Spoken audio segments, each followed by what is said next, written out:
Handmade balls and no two courts the same. Tudor Real Tennis is making a racket in Sydney.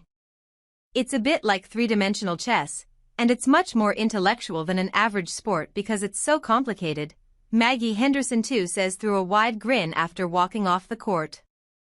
Amid an explosion of interest in newfangled racket sports such as pickleball and padel, which have found popularity due to their dynamic, speedy and easy-to-learn styles of play, one Sydney sports club is instead leaning into the past, specifically, the Tudor period. This week, Sydney became home to Australia's fourth court for real tennis, also known as royal tennis, the precursor sport to what would evolve to be modern-day tennis, or lawn tennis, and squash.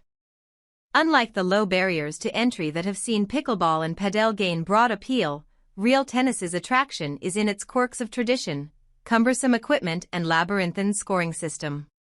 People get absolutely fanatically into it, but it's incredibly frustrating when you start out until you hit your first good shot, then it feels phenomenal, says Henderson too. Sign up for a weekly email featuring our best reads.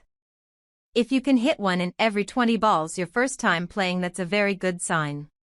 You have to get down low like handball because the ball doesn't really bounce, she says. It takes 2 years of playing to be hopeless.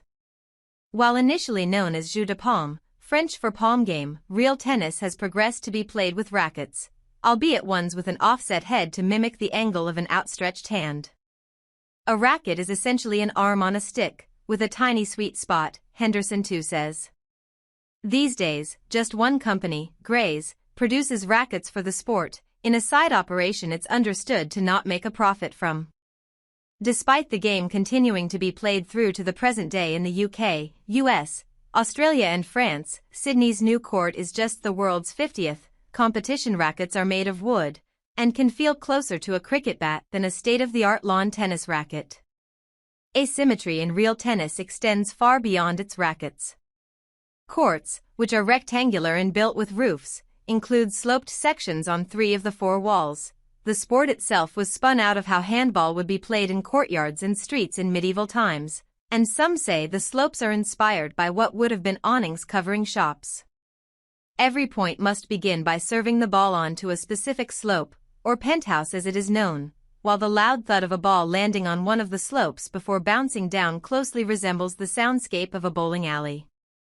There are also various netted openings around the court, spread asymmetrically around the walls, whose functions are similar to activating a mini-game on a life-size pinball machine. Hitting the ball in some of the openings is one way to win a point outright. However, if a serving player slightly mishits the ball into a different adjacent opening, they can lose serve mid-game and trigger a change of ends.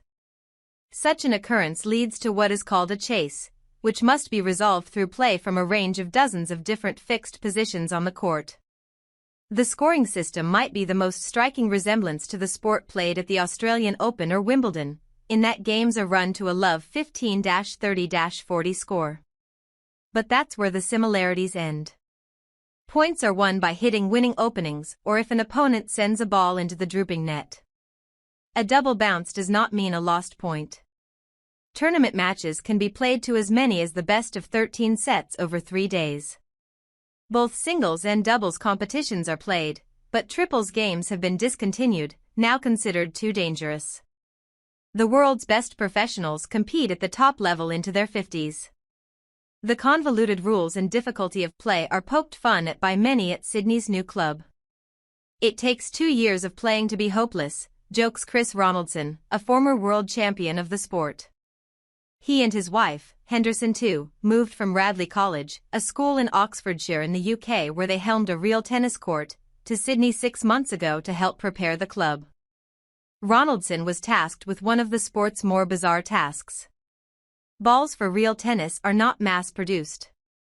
Instead, each clubhouse must make them individually by hand by wrapping cork in cotton webbing before sewing them up in yellow cloth. Since arriving in Sydney, Ronaldson, now 75, has made about 300 balls, mostly from his garage while waiting for the courts to be completed. Each one takes him about 40 minutes. New court for an old sport. For decades, the Sydney Real Tennis Club has been a nomadic group, travelling to courts in Melbourne, Hobart and Ballarat. In the late 1990s, a court was built at Sydney's Macquarie University, but this proved unpopular among students and disagreements between the club and university management saw it turned into a childcare centre after 7 years. The club spent years searching for a new base and lobbying for support, ultimately settling on the Cheltenham Recreation Club, on Sydney's leafy North Shore, as the premises to build its new court. The success of the campaign was largely due to a New South Wales government grant. At the club's official opening ceremony on Monday, former local MP and Premier Dominic Perrottet was acknowledged for his role in securing the $1.4 million grant for construction, an impressive amount of public money for a sports club with roughly 30 registered players. Now, after 20 years in the wilderness, as of this week Sydney has once again hosted competitive real tennis, with players from Britain and the United States joining contestants from interstate who travelled to Cheltenham for the inaugural Bilby competition. Chris Cooper, the club's secretary, says initial interest from the community has been strong, with a steady stream of private bookings from first-timers as well as others coming out of the woodworks who had played in the past. Percentage-wise, it's one of the fastest-growing sports in the country, he jokes. Attracting the levels of traction that pickleball has come to enjoy may prove ambitious, though, given the sport's complexity and obscurity. Ronaldson is enthusiastic about his sport's latest venue, but encourages new players not to be dissuaded by the initial difficulty of learning how to hit what are much heavier balls, less bouncy with even heavier rackets.